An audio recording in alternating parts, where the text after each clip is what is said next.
His prime minority in Parliament vows to vote against the Public Universities Bill 2020 unless government resolves the concerns of the stakeholders in the university ecosystem. Assurance from the Minister for Education that they will be thoroughly engaged and a report of the engagement submitted to Parliament. Other than that, we are unable to support this bill. We'll have a reaction from UTAC. President John Mahama says he will be prepared to concede defeat if a forensic audit of the 2020 election result proves he lost. The General Secretary of the NPP, John Bono, is however of the opinion the former president's rigging claims is only because he wants to find favor with the party in the 2024 election. We all know that he is playing according to a script, and we know that the purpose of his effusions is to court the sympathy of the NDC. The NDC is meanwhile continuing with its protest against the declaration of President Akufo-Addo as winner of last week's election. Mahama, no peace! No Mahama, no peace! But the police is warning those who embark on such demonstrations without giving adequate notice are acting contrary to law. In another development, Council of State member Samuel Kujeto is challenging former President Mahama to provide evidence which proves the elections were rigged in favor of the governing NPP. In business,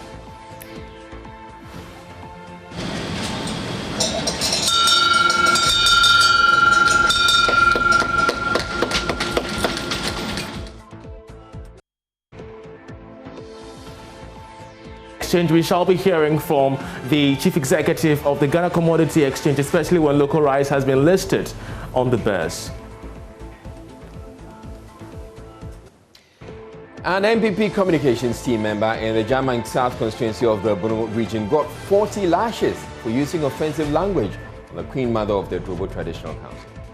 Lashes on board, and we know how the campaign went at this place, so that is what happened. And apart from that, I've not insulted anyone, I've not had any scuffle with anyone, I've not had any problem with anyone.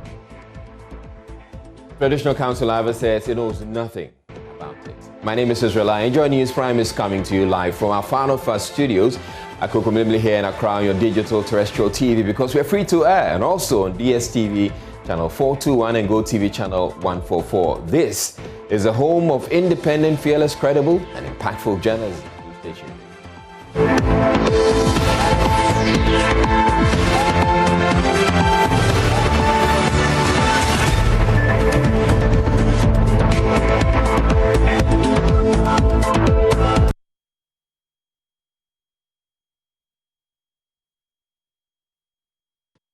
The NDC's candidate in the 2020 presidential race, John Mahama, is calling for a forensic audit of the results of the just-ended election to confirm the actual winner.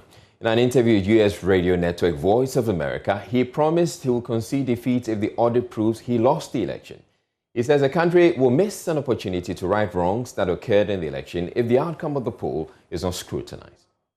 In the run-up to the election, there were a lot of flaws in the process, and we kept drawing attention to them.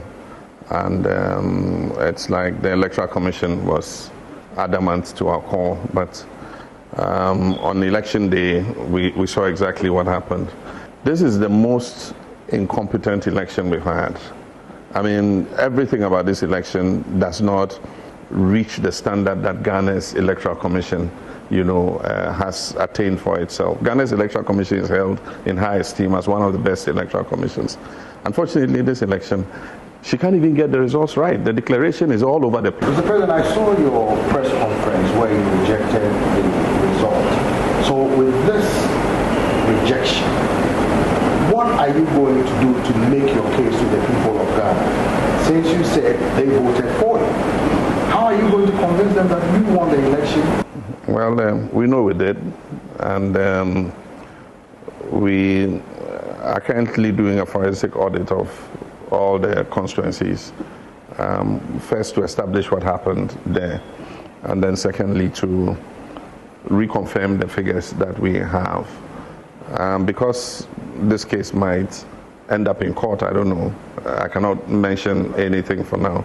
but we're doing an audit, and based on that, we'll take whatever decision we need to take. But I think that the incompetence the EC has shown, it will be useful for us to do a forensic audit of the EC's own systems and the numbers to come to what the final number for the EC is, because as of now, I don't know what number they're going to gazette. But Mr. President, what is your reaction to the African Union poll observer mission that came out saying that the elections were transparent and credible, and that most people were not prevented from voting?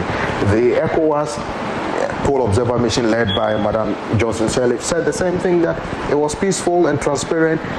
So what do you say to these prominent African organizations that monitor the poll, pretty much giving a stamp of approval to the elections?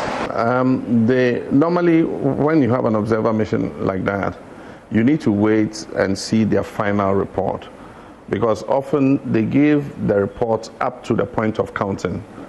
And it's true, the whole day was peaceful. People went about, voting without any problems, and the queues were orderly, and so they'll say all that. And there were a few instances of people caught with pre-printed ballot sheets. The video evidence is there.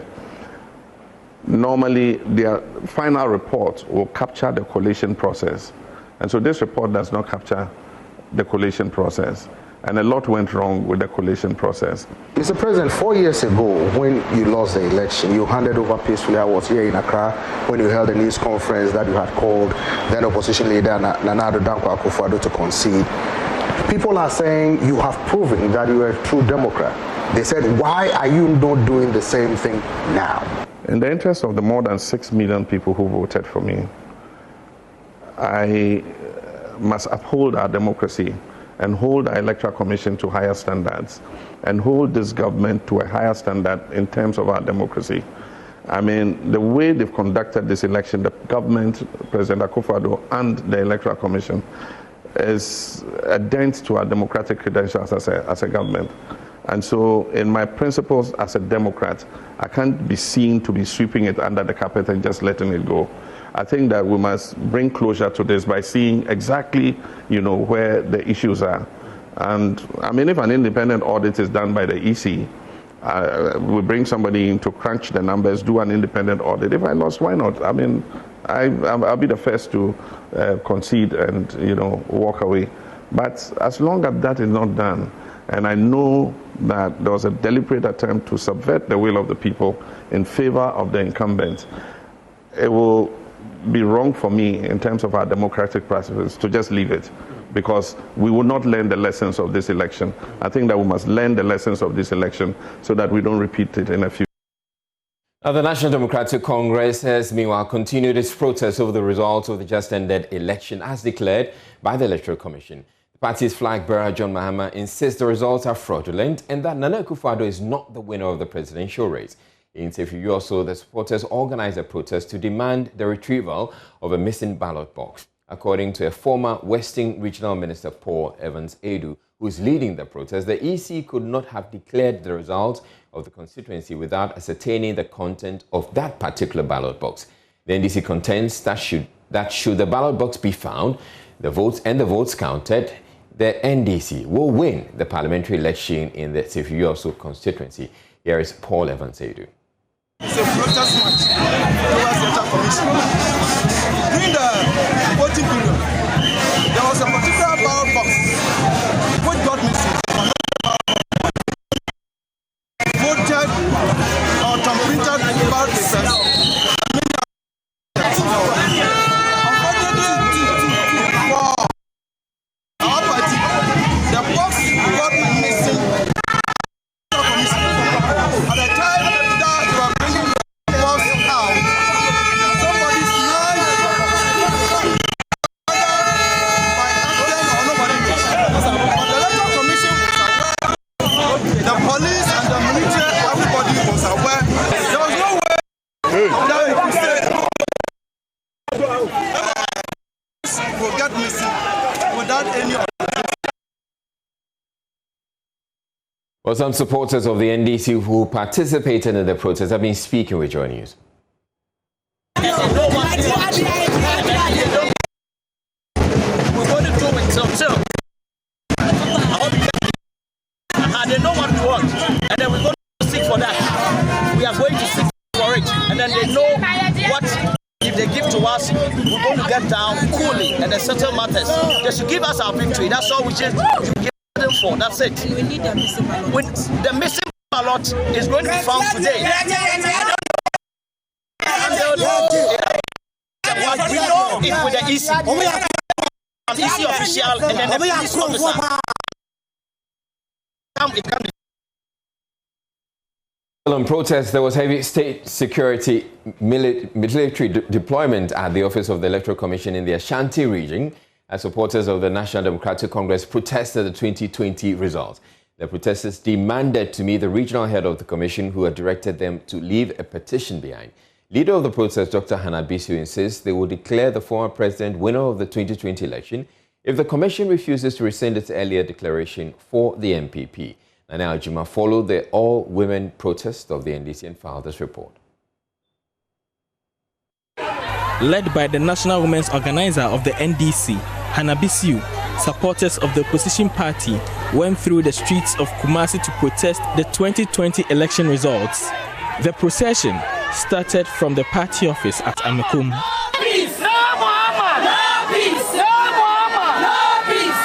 The NDC Women's Wing says they will risk everything to see their flag bearer, John Mahama, declared president-elect. They say no amount of intimidation from security services will make them rescind their decision. Women's organizer Hannah-Bissiew spoke to Joynews. And before there can be peace, there should be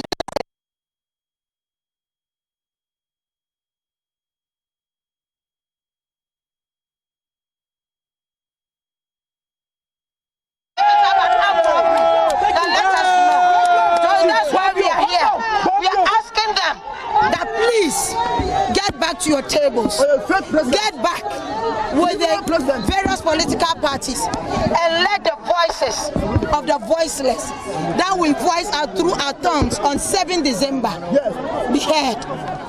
It took police personnel to restrain the agitated women from attacking onlookers who disagreed with them. Behind me is a barricade the police have made to restrain the NDC supporters from getting access to the Regional Coordinating Council, which leads to the office of the EC. Now, what the police are doing is that they are calling out officials of the EC to meet them and find out why they are here.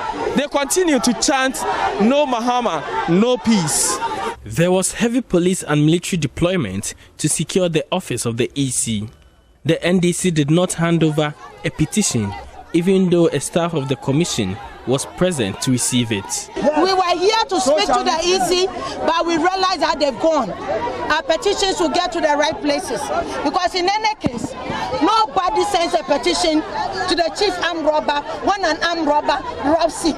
So we will not bring it to you, but we are making our voices to be heard as women. We are making our voices to be heard as mothers, as wives, as aunties, as grandmothers, that we want peace in this country. From Kumasi for Joynews, Nana Juma reporting. Well, the Ghana Police Service has meanwhile warned organizers of such events about the Public Order Act. Police Public Affairs Director Sheila Beye-Bachman says most of the protests are without recourse to the law, which mandates organizers to inform the police ahead of such protests. The police administration has noticed with concern the disregard for the Public Order Act when people want to go on procession or demonstration or such special events. And so we are calling on organizers and participants of demonstrations and such special events to give due regard to the Public Order Act, which requires that they give notice to police at least 5 days before holding the event. And we want to remind them that failure to do so amounts to an offense which can lead to various penalties, including imprisonment. Also, if any crimes are committed in the course of such unlawful demonstrations, all participants are jointly responsible for the crimes. But as we remind them, we also want to assure the public that measures have been put in place to contain such unlawful demonstrations. We have had to close some roads and do diversions, and impress on some facilities to close for the safety of human lives and properties. We regret such actions, but we ask the public to bear with us because all these measures are for the protection of lives and property and for our general safety. A member of the Council of State, lawyer Sambo Kujoto, has questioned former President Mahama's basis for rejecting the outcome of the 2020 presidential election when the party is now auditing its figures. The NDC's presidential candidate, after the declaration of the results, accused President Akufo-Addo of using the military to intimidate the party's supporters and also subvert the will of the people. The former Ghana Bar Association president is, however, blaming the defeat of the NDC on what he describes as negligence on the part of his agents at the polling stations. In an exclusive interview with Kwesi Parker-Wilson, Mr. Kujoto challenged former President Mahama to produce evidence in court if he so believes the elections were rigged in favor of the governing MPP. If you dispute it, you're supposed to raise that matter there. If you think that the count does not represent what it is there, you're supposed to point this out to the returning officer. Even if you want a recount because you thought that there was some error, you are supposed to raise that there so that if there is need to be a recount, the recount would have been done. Because if you don't do that, then whatever result is announced is meant to be authentic. If you have reason to believe that that was not authentic, of course you can challenge it. But the NDC has raised critical concerns about the authenticity of the result being declared at various constituencies, and also even the presidential result. They've cited instances where their party agent failed to sign the pink sheets, and yet the returning officers at the constituency level declared their opponents winners. Again, with the presidential election, they think the EC manipulated the figures in favor of the governing NPP. You get the point that if you refuse to sign the pink sheet, the returning officer is not supposed to go to your house to go and look for you to come and sign the pink sheet. If you refuse to sign it... But you disagree with the figures. And that is why you don't want to sign. No. If you disagree with the figure, you're supposed to challenge it there and then. It is not a post matter. You're supposed to challenge it there and then. Because you were there when they were counting the thing. You're supposed to participate in all that. You're supposed to participate in all that process. Why did you not participate in the process? Did you go out to sleep? So where were the agents when all this was supposed to be taking place? This is the whole issue. So does the NDC have a legitimate claim? Well, that's what I'm saying, that you cannot depend upon your own negligence to go and start attacking the Electoral Commission. You cannot use your own negligence to attack the Electoral Commission. Why were your agents not there? So you want to say that the party agents at the polling station and the collation center perhaps did a poor job. That is why probably the NDC is crying foul. Well, they are crying, they should cry foul about the people, the kind of caliber of people they sent to the police station. Or because they were negligent, they want to put the blame on the electoral officers. Is that your own reading of the situation? That is my understanding. You are blaming the defeats of the NDC on your own negligence? I am saying that if it is not so, they should go to the court to go and challenge. Only the court has the power to check and cross-check that evidence, if they can produce the evidence to support it. The NDC thinks that they won this election. Just that you cannot just say you won the election. If you win the election, days after the election, you are not telling me that you are trying to tabulate the pink sheet. If you have not tabulated the pink sheet, how did you come by your assumption that you won the election? This is simple logic. The pink sheet are the ones supposed to tell you what the results were. Now, if you did not tabulate the pink sheets to know what the result is, and to tell you this is not mathematics, it's only arithmetic. You don't even need the dumbest person can do it, because these days the computer adds it up. You don't have to do anything. He also charged Mr. Mahama to caution his supporters against demonstrating against the EC's declaration, insisting the current trend could degenerate if he fails to whip his supporters in line. Being a past president of Ghana, That is an august position for him to hold. That if there is any problem or issue in this country, you're supposed to look to him to play that leadership role. And therefore, if the party people are misbehaving, it is his job to say there are processes laid down by the law. Let us go according to those processes to address or ask for redress for our perceived grievances. And I'm using the word perceived advisedly. It's perceived. There's no proof until such time that a court has made a pronouncement about it. You cannot ask the electoral commissioner to go and redo, because the law does not even permit the electoral commissioner to do that. If the commissioner does something you think it is an error, you're supposed to do what? Go to the court for redress. So you need to make a public pronouncement. Exactly. To keep its people in line. To come in line, because it's in the interest of the Ghana. Look, we are in COVID situation. People are demonstrating. They don't even wear any mask. This thing can spread disease to such an extent that we'll be back to where America, Britain, and the rest are suffering. Back to lockdown. Another lockdown. Now, another lockdown. What do you think will happen to the economy? And you think the economy collapses, Akufo-Addo, you are going to blame? No, it's ourselves. In another development, General Secretary of the governing New Patriotic Party, John Boydu, says former President Mahama's rigging claims in this year's elections is only an attempt to position himself to seek his party's mandate again in 2024. Addressing a news conference in Accra, Mr. Boydu, who described the NDC's presidential candidate as a child crying over candies, challenged Mr. Mahama to publish the results which show he won the election.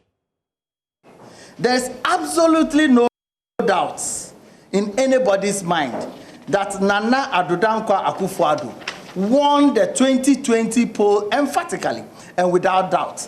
No amount of whining can change.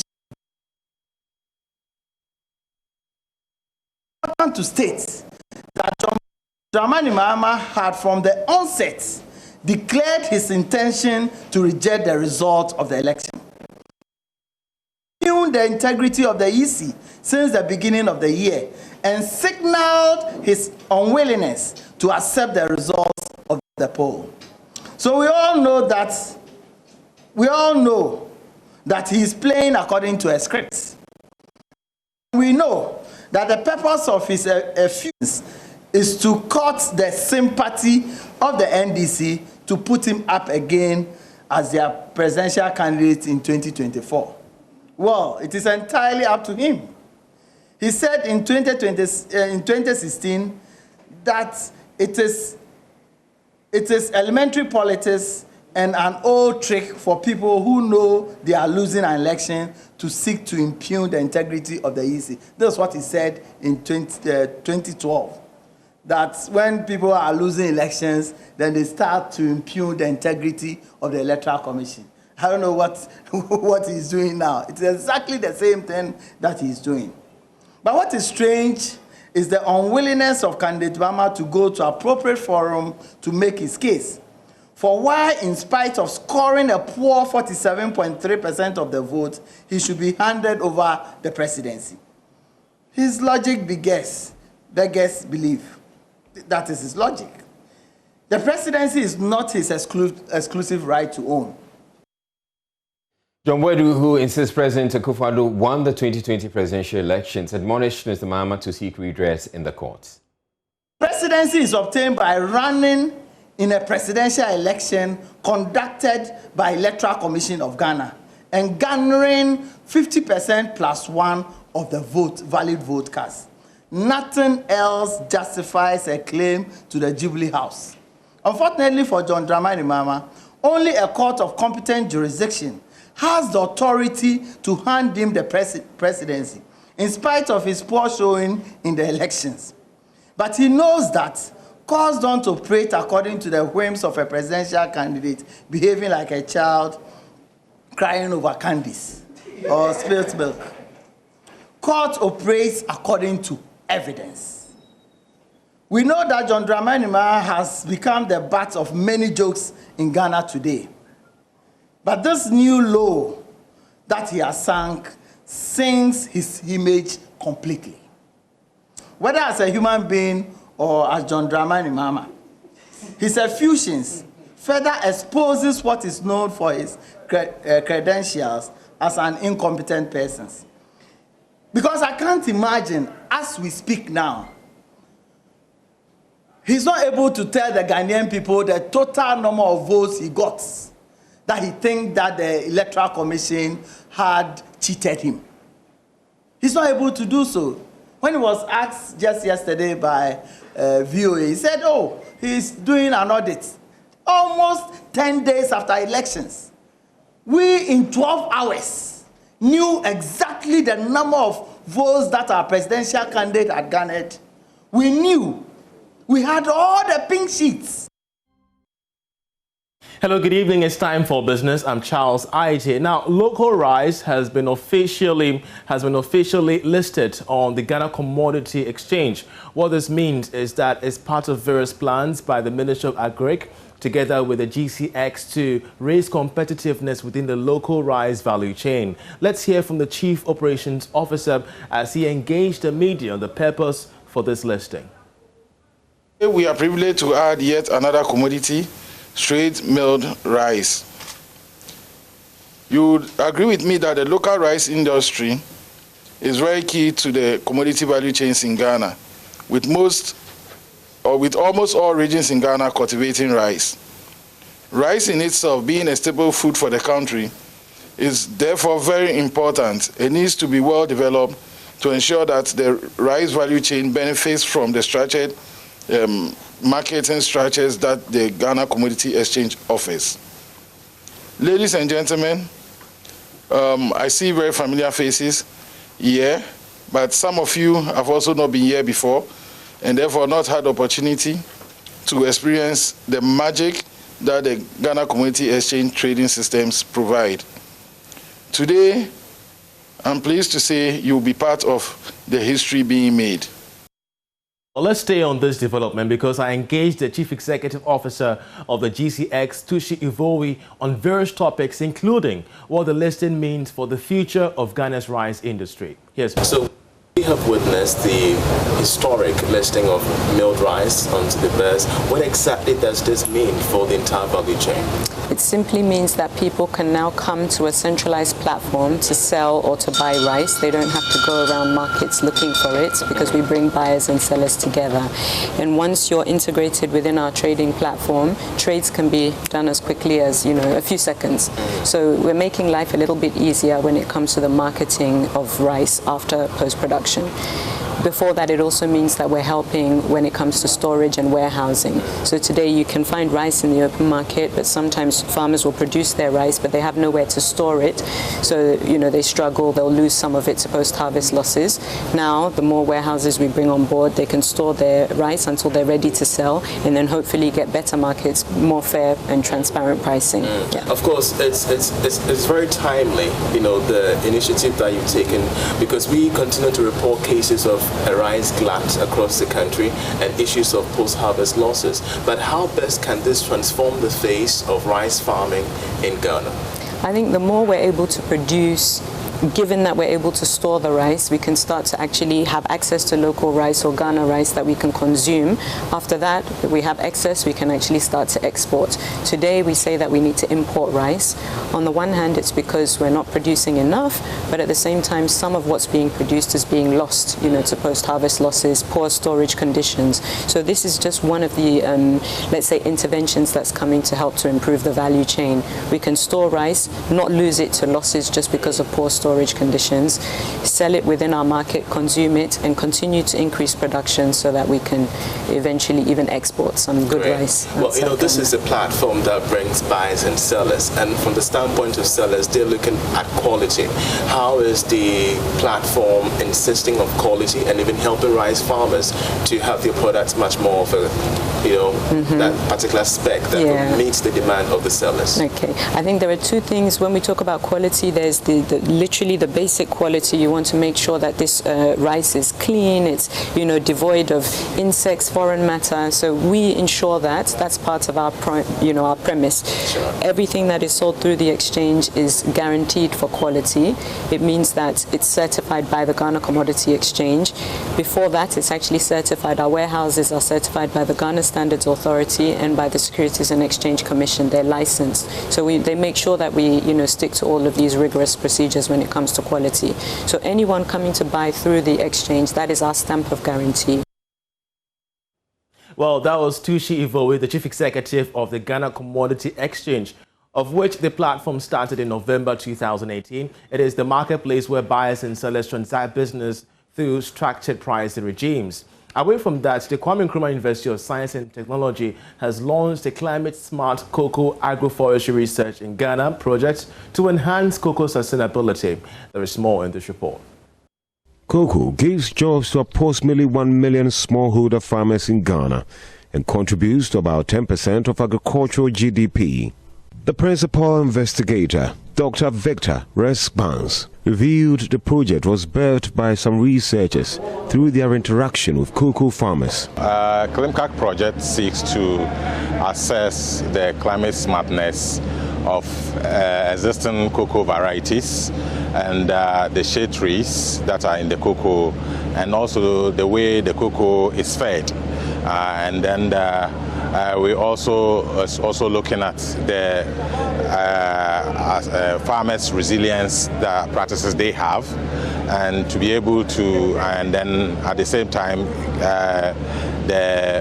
upload their phones and so on for information that they can all use all these results, and at the same time promote the development of their cocoa in terms of yield, in terms of climate change resilience, and then also ensuring the total resilience of the cocoa landscape in Ghana. The research, it was prompted actually by the complaints from farmers and from some scientists as well.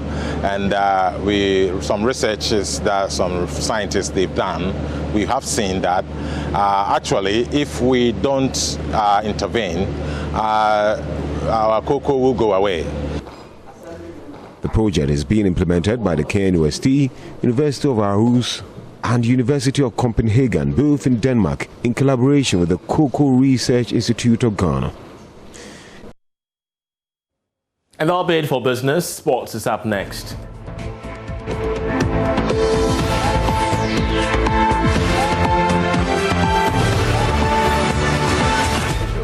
Becky, hello. Hello to you, Easy. How you doing? I'm well. How about you? I'm fantastic. So Prince David Osei is in the news after the elections. We know Nana won. Yeah. We've moved on. But he's been explaining. Well, you and who have moved on? I have moved on. Well, you have moved on. I want us to move on. Say, I've moved on. Okay. Haven't you moved on? Well, I can also say I've moved on, but not everybody has moved on. Okay, please, we beg. We have moved on. So Prince says that contrary to what people are saying on social media, saying that, oh, he's hungry or they are hungry. It's the reason why they went to support the New Patriotic Party. And the fact that they have been paid to endorse the political party. He said, no, I mean, he's not hungry. His friends are not hungry. They just did it because they believe in, the policies of the NPP. So basically, that's what he's been saying, Prince David Osei. I did this thing in 2016. I didn't take money from nobody. I didn't speak to nobody. It's just that this time it became more engaging. Yeah. Yeah. So I mean, people are entitled to. And this time you became more public with it, and you're more. No, I was public with it. Yeah, but this time it's like you were on the front line. Yes, because it had to be done. We had to make sure His Excellency retained power, whichever way. I mean, it wasn't just me. My friends, Calibos, Bismarck, General Ntetia, BB Bright, Too Sweet, Peter Ritchie, you saw Samin. You see, sometimes when you sit back, you won't understand what's going on. All these names are mentioned, they are not stupid people. They have their followership, they know what was at stake, but they believed in the good policies of this great man. This is a leader who is a visionary. We're not talking about today. A leader who has the balls to say, okay, I want to do free SHS. People criticize it, he made this possible. There's a leader who said, let me integrate our railway system. Let me start constructing railway so that it will ease traffic. When you have a leader who can think on the spot, look at COVID. When COVID came, this man was always in our homes, encouraging us, talking to us, leadership. You see, so a leader that can take the bull by the horn, he came in, he said he wanted to sanitize the banks. He knew it would cost him. He knew there was an impending election. He knew he would go for re-election, but he did it. Yeah. He didn't look at the vote and say, okay, maybe they won't vote for me. He said he was going to streamline Galamsey. He did it. This is a leader who cares about the future of Ghana, not what he will eat today or whatever. So these are some of the reasons why I support him wholeheartedly. It's not like I'm in for something. Fine, I've done what I have to do. If they say, okay, Prince, we want to say thank you for what you've done, whatever, I won't say no, but I didn't do it because I wanted money or I wanted something, no. Yeah. Well, so are they actually saying that they didn't take any money at all? So he's saying that, well, if the MPP decides that, okay, Prince, we've seen what you've done together with your friends. We'll have this. Here is a token of 200 Ghana cedis. You take the 200 Ghana cedis.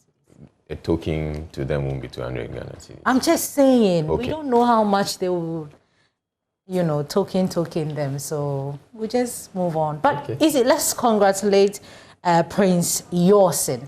Okay, what has he done? He's graduated from Bible school. Well, a lot of people don't know Prince Yorsin. Prince Yorsin is Wache, popularly known as Wache. If we have the pictures, please put the pictures up there so we know. Exactly, right there. So from the screens to the pulpit. So I don't know, maybe you can call him Pastor Wache or Uncle Wache. I don't know. What would you want to call him? Oh, Pastor Yorsin. Pastor Yorsin. Why are you trying to be? But he's called Wache. But I don't think you like it if you say Pastor Wache or Reverend Wache. Yes. Say Reverend Wache or something, because a lot of people, because when I said Prince Yorsin, it doesn't look like, it doesn't look like I'm getting the following. Are you following now? It's Pastor Wache now. So he's moved away from, not entirely from acting, but, just, following the way. Congratulations to him. I should go to Bible school. Don't you think so? Really? Why I just have to. I mean, there are so many things going on in this country. Not Disney Queen. There's a new song out, Kofi Kinata featuring Pato Rankin. Have you listened to the song? Well, we get to listen to the song and get an understanding of the song. Kinata featuring Pato Rankin, and the name of the song is Something Nice. So he's talking about everything nice, anything nice. It's actually a party song. It's for entertainment, just have fun, 2020 has been, I wouldn't say, but I would say we've been through a lot in 2020. So getting to the end of 2020, we needed something to, have fun with it, just to forget about whatever happened in 2020. So Something Nice is a party song, dance song, just have fun with it. Just ask me. Okay, we can do that another time. Okay. That's okay. All right, thank you very much, Becky Bex, for bringing us Showbiz. Anytime. And that'll be it for those of you who are watching on Joy Prime. But there's more news on the Joynews channel, so do stay tuned in.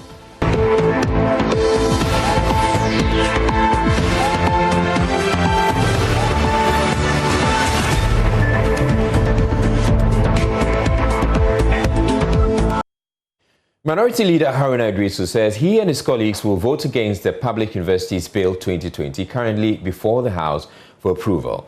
Parliament's Education Committee has recommended that the House approves the bill, despite opposition from various teacher unions, including UTAG. The unions are worried it will give government unfettered control over university administrators. On the floor of Parliament today, Mr. Idrisu said unless government consults various education sector stakeholders to resolve their concerns, the minority will not support the bill. There's more in the following report. The tenure of the 7th Parliament is expected to expire soon. Government wants the Public Universities Bill passed. Minority Leader Haruna Idrisu has served notice his side of the House will not support the passage of the bill. With respect, I have no problem with government seeking to revise legislations affecting public universities. But I have a fundamental objection to the Public Universities Bill, and my objection is rooted, so I need assurance from the Minister for Education and the Committee on Education. Other than that, I'm unable to lend support to the bill. Mr. Speaker, I'm holding in my hand here UTAG, University Teachers Association of Ghana, and I'm sure Mr. Speaker's office have been copied, First Deputy Speaker, Majority Leader, Minister for Education, and it reads, University Teachers Association of Ghana, UTAG, request for information on the status of the Public University Bill, and it reads in part, while waiting to be consulted, we have read news reports that indicate that the bill is to be brought before Parliament when it reconvenes on 14 December 2020. Indeed, a Ghana web story caption, Relay PUP, Public University Bill to Parliament without consultation worry, unquote. Signed Dr. Samuel Nkupa, President UTA. Mr. Speaker, so stakeholder consultation is important to the work we do as Parliament. That is why Article 106 requires that we invite public memorandum. These are stakeholders who are affected by the bill, and therefore, an assurance from the Minister for Education that they would be thoroughly engaged, and a report of the engagement submitted to Parliament. Other than that, we are unable to support this bill. We want the legitimate concerns of university lecturers, teachers, and students in the governance of public universities to be appropriately covered as we proceed further on this bill. But Education Minister Dr. Matthew Opoku-Prempeh insisted there have been adequate consultation. He said only the University of Ghana branch of UTAG is objecting to the bill. Agreeing with the Honorable Minority Leader 100% of the essence and the necessity of consultation as he quoted article of our Constitution. It is not UTAG National that is writing. And the name he mentioned, Samuel, is the president of UTAG, University of Ghana. The current president of UTAG is Professor Charles Marco of KNUST. So, Speaker, I want to put on record that these three things only came from University of Ghana. There are 26 public universities who are going to be affected by this bill. So, Speaker, and a thorough consultation. So, Speaker, if you even read the title of the request that we brought, said information on the status. They never said they have not been consulted. Minority MP on Parliament's Education Committee, Benahiafo, criticized provisions in the bill that will allow for the President to appoint the Chancellor of Universities. He also criticized the bill for requiring that the Finance Minister approves loans that universities take. Mr. Speaker, clearly, we all know no president of this country can be a chancellor of university. And as such, Article 1953 is clear that even when it comes to the appointment of the principal officers of the university, it is the governing council which is tasked with the responsibility to do that particular appointment. Mr. Speaker, in this House, we have passed several university bills and defined principal officers of the university to include the Chancellor of the university. Mr. Speaker, let me read Article 1953 of the Constitution. It states, quote, the power to appoint persons to hold or act in an office of a body of a higher education, research, or professional training shall vest in a council or other governing body of the institution or the body. It means that clearly the Constitution tells us who should appoint the officers of a public university. And Mr. Speaker, if we go to clause 16, sub-clause 2, we are saying that the president would have to appoint the chancellor of the university. I believe strongly if this provision is allowed to stay, it will be repugnant with Article 1953 of the 1992 Constitution. And Mr. Speaker, we risk the opportunity of making this particular law only for it to be taken out and then it will be shut down, just like what this House did in the case of the chieftaincy amendment bill. So, Mr. Speaker, it is good to draw the House attention to these legal requirements at the second reading stage. But Dr. Opoku Prempeh defended the provision. He said the University of Ghana, for example, has previously taken loans that government had to pay. Of course, when bills are brought, Parliament is not a rubber stamp. Parliament invites stakeholder memorandum, and there were 38 memoranda that were brought onto this bill. So Parliament will listen, and if there are amendments, that is the work of Parliament. Executive brings its proposals, Parliament invites memoranda from stakeholders, and the bill is fashioned.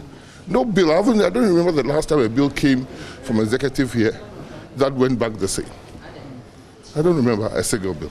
You are reporters here, and tell me one bill that came and went back. Even bills that are brought on an urgent basis, members of Parliament have the opportunity to make amendments when necessary. About consultation, you're saying that by the end of the week, the 3 groups from the University of Ghana will be consulted? If you heard me right, I said the Committee on Education, not the ministry, because the bill is in Parliament.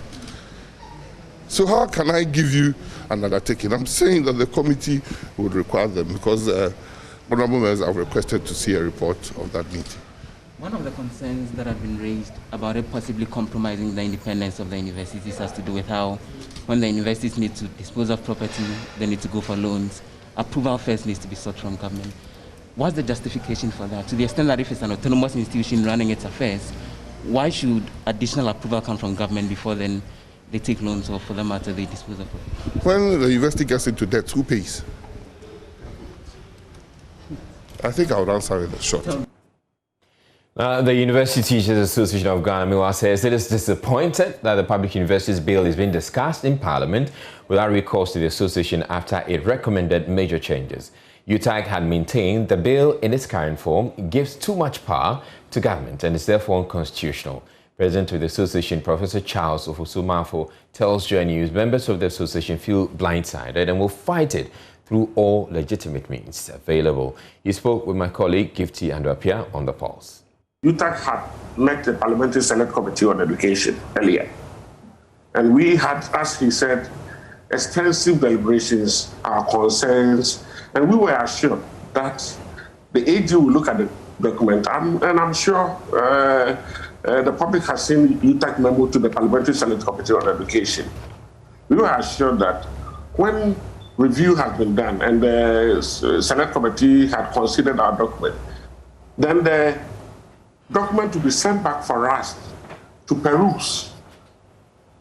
Right? So as we speak, UTAG National was just waiting for such a document until we heard that there's a schedule in Parliament and that the bill is being considered on its way to be passed. And we were flabbergasted, you know, we were surprised, we were disappointed. Because as we speak, we don't know what is in the bill that they are seeking to pass. But if you look at our memo, we have made it clear that the bill in its current state is inimical to academic freedom and in fact unconstitutional. Somebody should review such a bill, let us peruse it, get ourselves satisfied before they can move on to do anything. And so, my dear, as it is now, we don't know what they are going to pass. Okay. And obviously, we don't support it. As it is now, the council is populated by government appointees. And so basically they are saying that we should come and run the university from the office of the government of the day. We will spend every life in us to keep academic freedom. We will fight it at every point in time. We can go to the Supreme Court, but of course I know you know UTAG.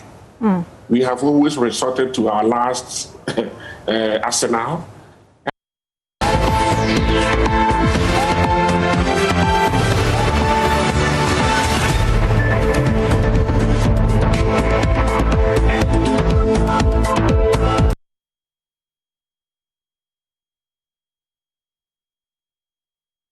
About 8 shops near the Metro Mass Bus Terminal, the Kufudia Central Business District in the Eastern region have been destroyed by fire.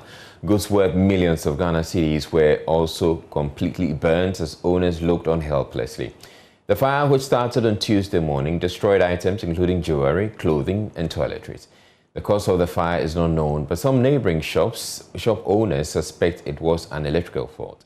Assistant Divisional Officer Ignatius Kwamena Bedu, the Eastern Regional Public Relations Officer of the Ghana National Fire Service, told Joynews further investigation will be conducted to ascertain the cause of the outbreak.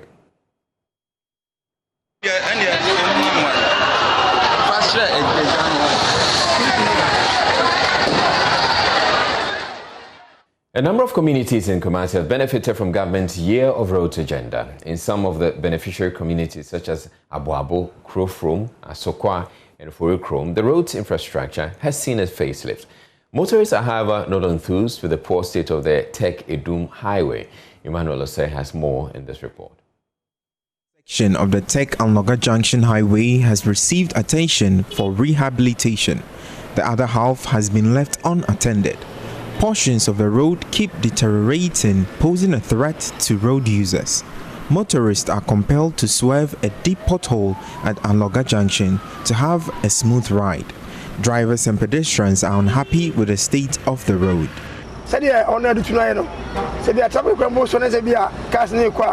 Whenever the traffic light turns green and drivers move, they all try to avoid the pothole, and that is likely to cause a crash. We expect that it will be fixed as soon as possible because it does not help. There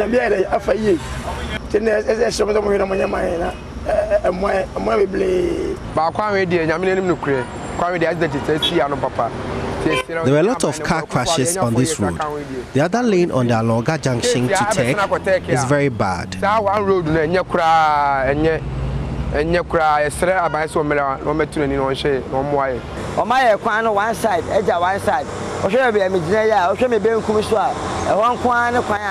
The contractors fixed only one lane of the road while the other lies unattended.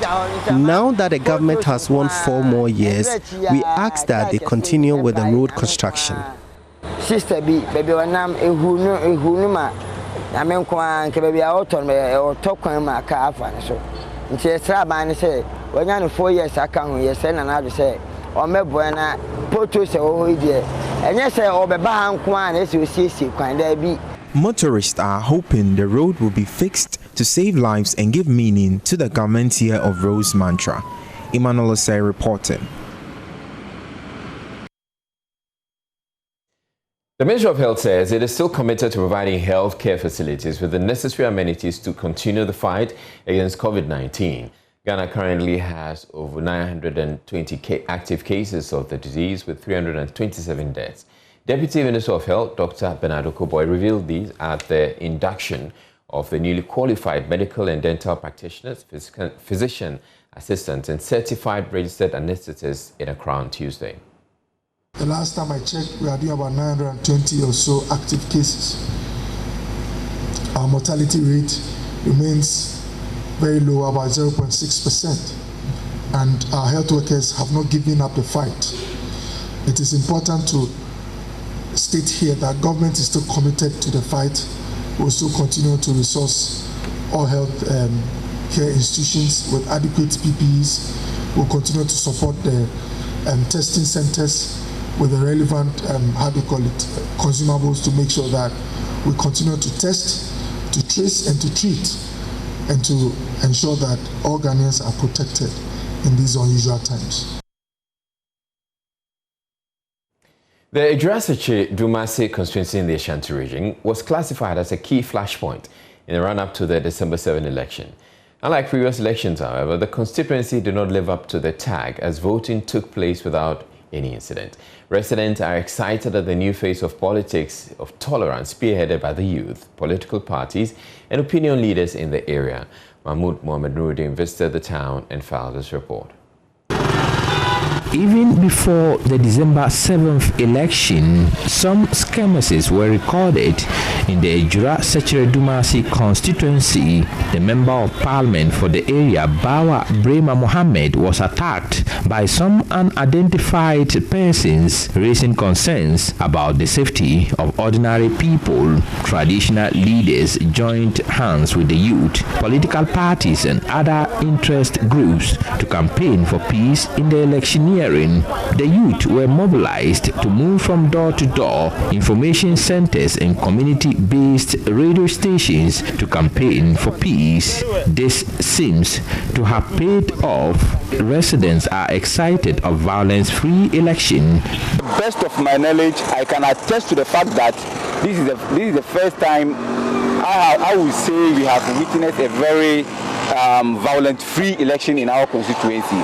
And I think the credit goes to Ejura for peaceful election and our leaders for adhering to our cry. Saturday, we feel happy and it went smoothly without any violence and we are very happy with that. Okay, first of all, since our leaders in Ejura-Sechere Dumasi are very responsible people, always they encourage the youth to stay away from violence and the rest. But hopefully, the way we ended this one successfully, I know heading will do it as we needed it to.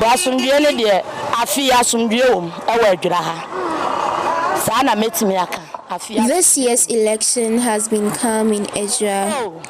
All the parties spoke to their supporters to be calm, and they were able to maintain peace.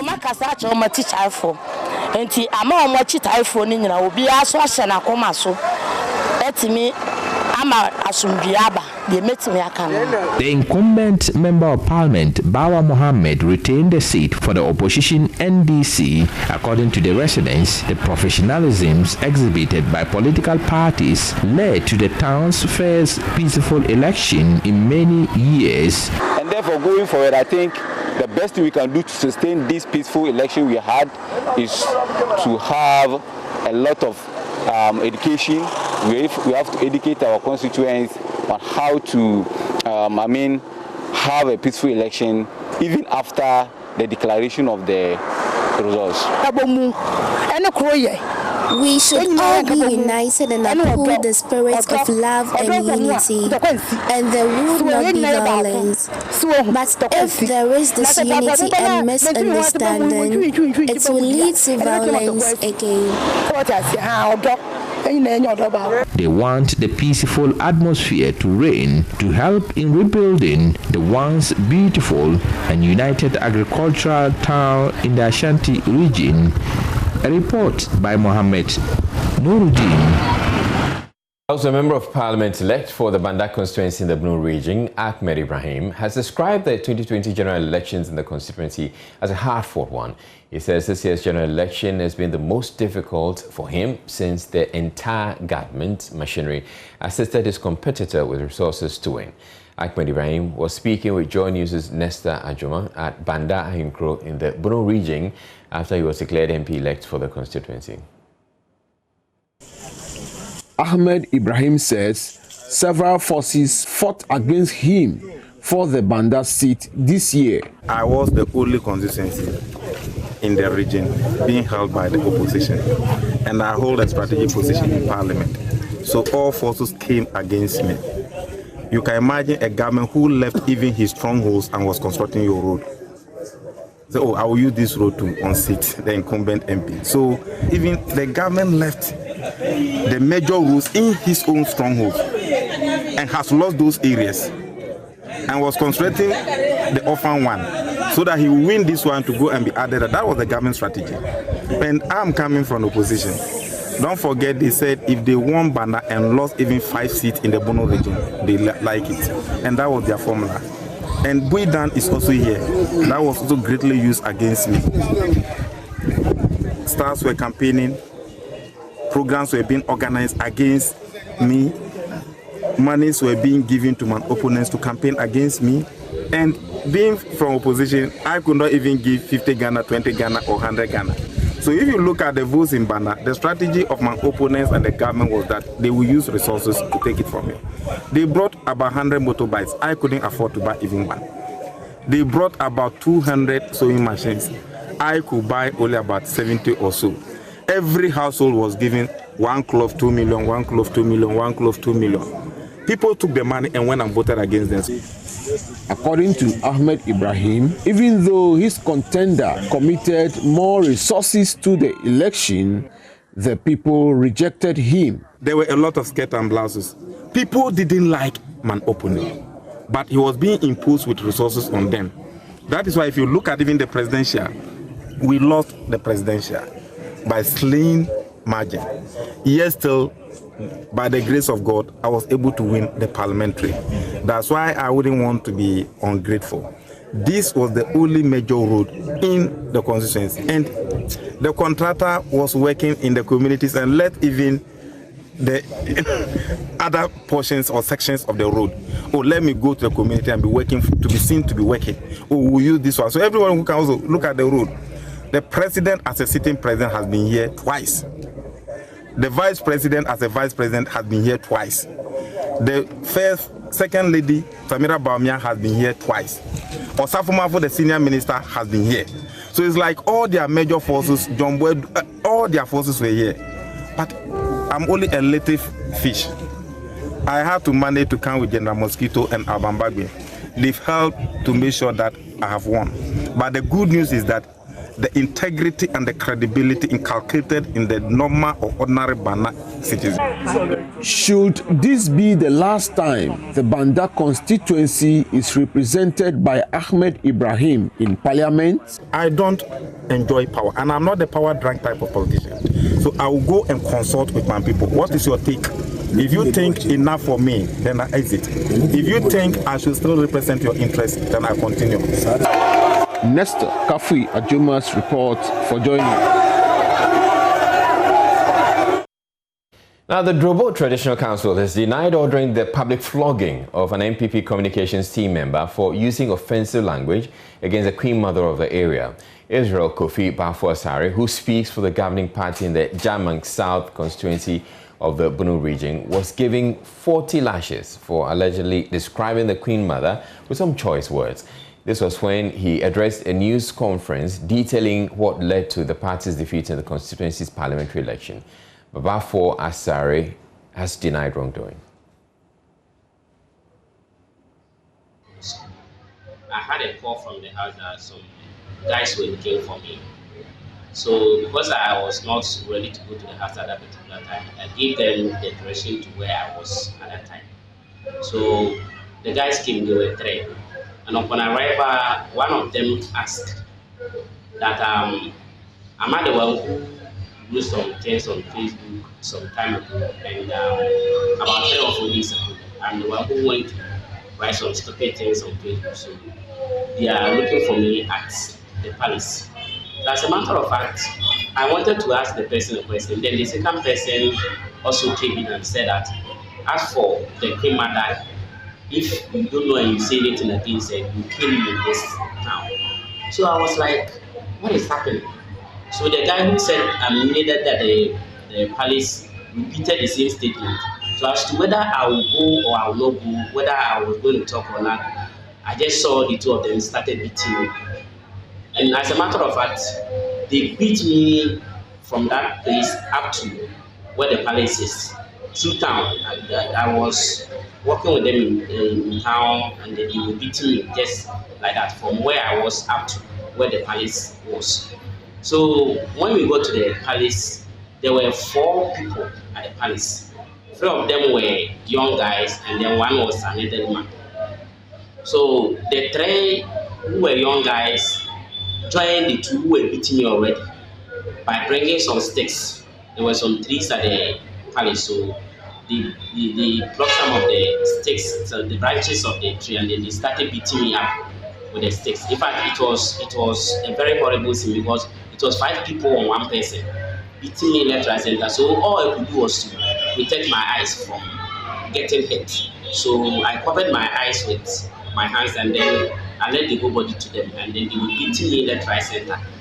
So when the action continued for about 4 or 5 minutes, then the elderly person, who was the 4th person in the palace when we arrived, told them that, okay, it's okay now, allow him to go. Then they all stopped and they asked me to leave the palace. So I left the palace, and then from there, my very first point of call was the police station.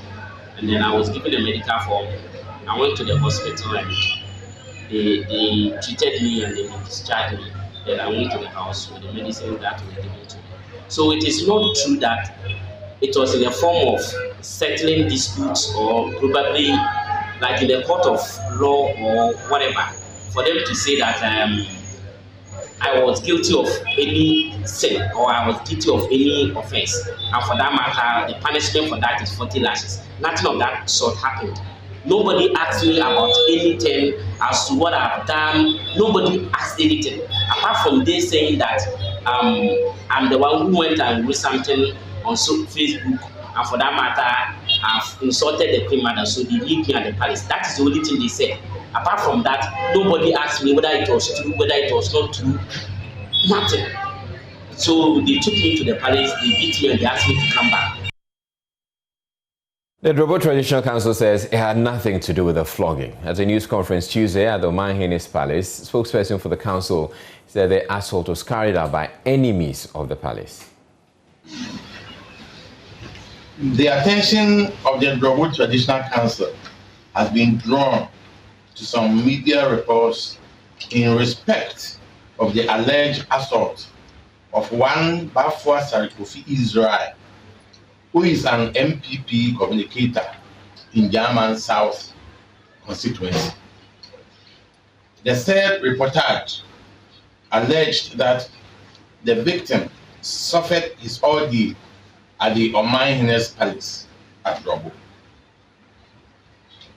We are painfully aware that the media reports have alleged that the Drobo Traditional Council ordered the assault of the victim for insulting the Omanhema of the Drobo traditional area.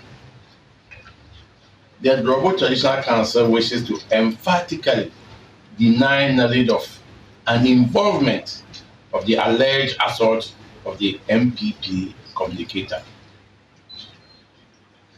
On the 14th day of December 2020, when the assault took place, both the Omanhene and the Omanhema were out of the traditional area. We are aware that the alleged assault of the victim was attributed to the Drobo Traditional Council by our enemies and those who have sworn to disparage and denigrate the Drobo Traditional Council. The Omanhene of Drobo Traditional Area, Okochi Don Sechiako II, is currently the Vice President of the Bono House of Chiefs.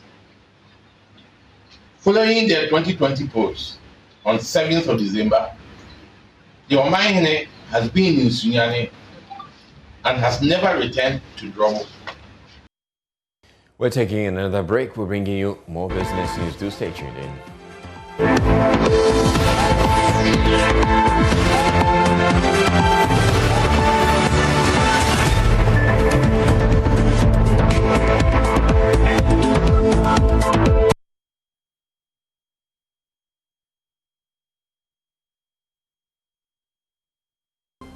Hello there, it's time for business. I'm Charles Itip. The Cocoa Research Institute of Ghana is cautioning cocoa farmers against the use of fertilizer sacks and polythene sheets in fermenting cocoa beans. The practice is said to have adverse effects on the quality of cocoa beans, which affects the purchase and market demand. This was revealed when the Institute handed over a cocoa fermentation center as part of a fine flavor cocoa project at Ofunsu, Ashanti. Prince Apia has more in this report.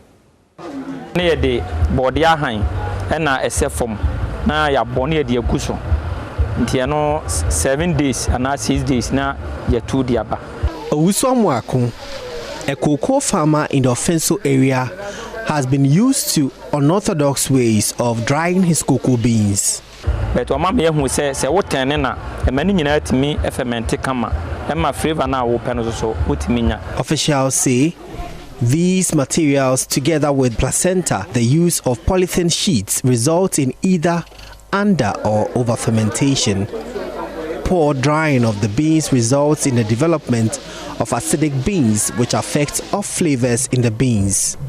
Dr. Isaac Yaopoko is Executive Director of Cocoa Research Institute of Ghana. When it comes to the quality of cocoa, no country comes near Ghana. And the quality depends on, as I said, on the variety and the fermentation.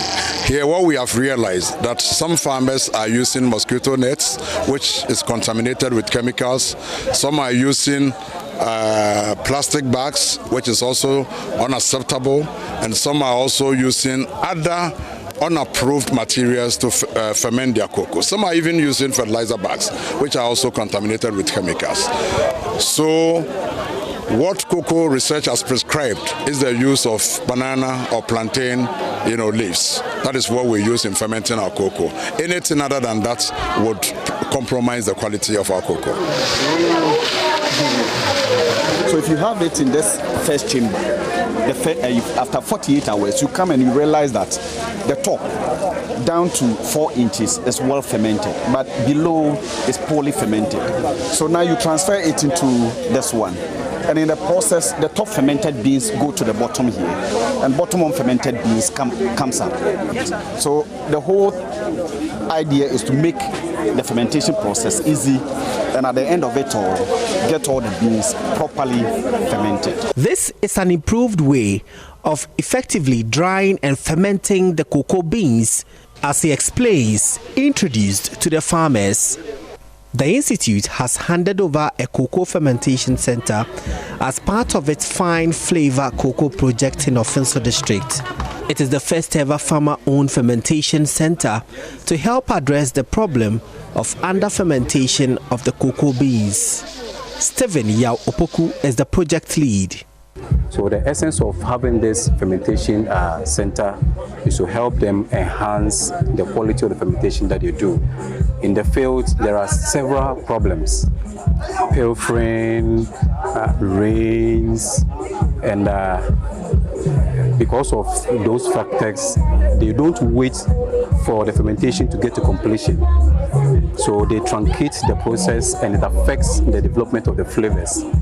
So putting all these together, we decided that then we'll solicit for support to get this center for them, and so far it's been good. The few that they have done here, we've done the evaluation of the flavors, and they express so very well. The project underscores the need to expand the cultivation of fine flavor cocoa in Ghana to help meet market demand. The fermentation center was constructed with funding from Transroyal Ghana Limited, Tachibana and Co Limited, Gita Chocolate and Ghana Cocoa Board. Prince Apia reporting.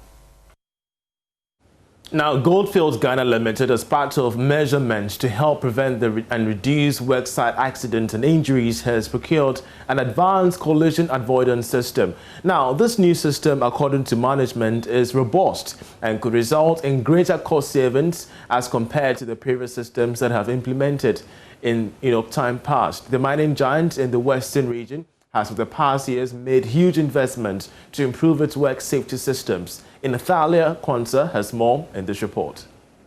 The company, with their commitment towards protecting lives and saving their machinery from accidental damages, introduced an operator fatigue system in 2012, an innovation that reduced the equipment damage cost from $6 million to $2 million. The successes were significant, yet there remained some key challenges. Management identified that the existing system were unable to avert equipment to equipment and equipment to person collision. BCM project manager George Asenso stressed that the system is a life-saving one that guarantees optimum protection for employees. The life of a human being can never be replaced. When you are asleep as a project manager and you hear of an incident, the first question is, was there an injury? If this system have come to ensure that every employee working on the field will be notified when it's getting closer to a machine, and machine to machines will be notified, then it's a good thing.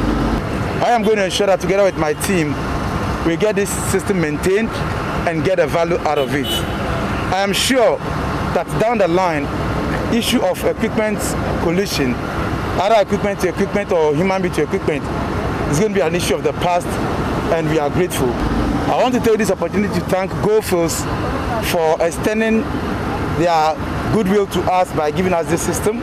Business Improvement Management Kwame Ako, on his part, explained that the unique signatures of both machinery and personnel generated via collision avoidance device have been integrated into a system to monitor movements at the site.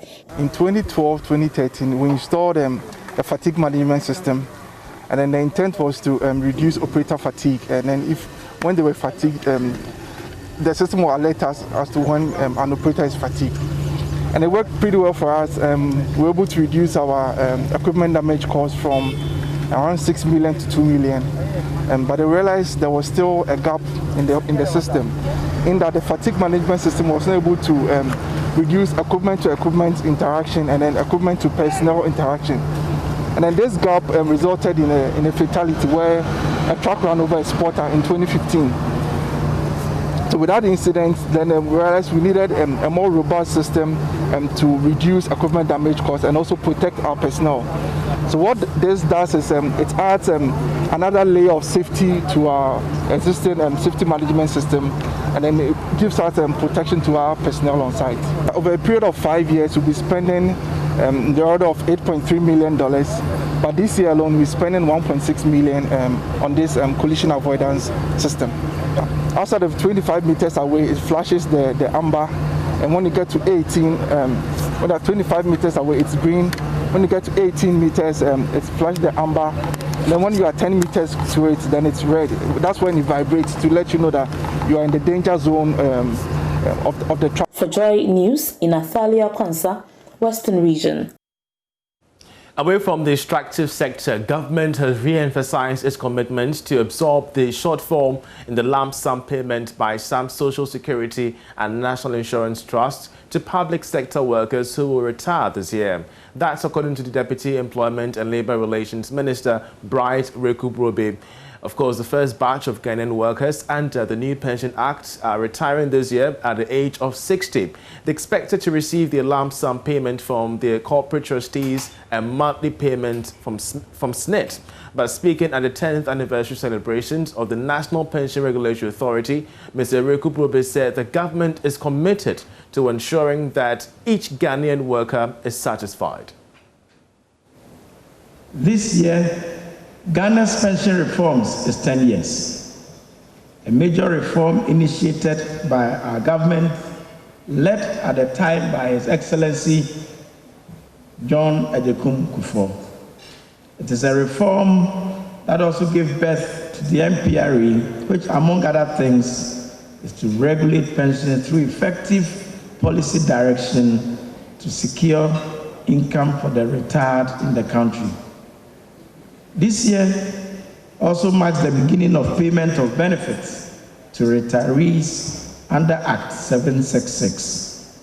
As a government, we have worked in concert with the MPRE to ensure that no worker retiring under Act 766 will be worse off.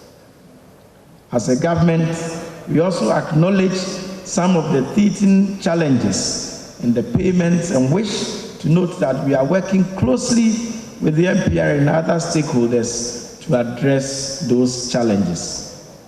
The President of the Republic, His Excellency Nana Addo Dankwa Akufo-Addo, has assured the National Labour Front of his government's readiness to address all disparities in the payment of pension benefits to workers retiring this year.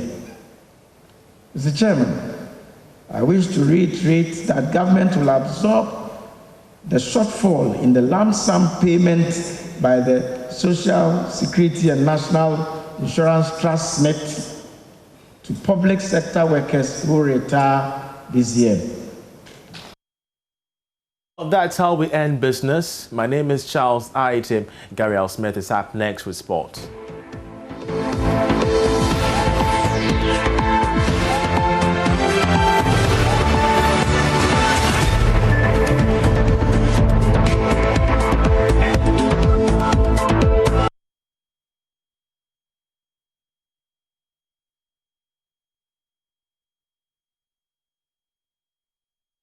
Right, and that'll be it for the bulletin. I'm Israelite. Thank you very much for watching. PM Express is up next with Aisha Ibrahim.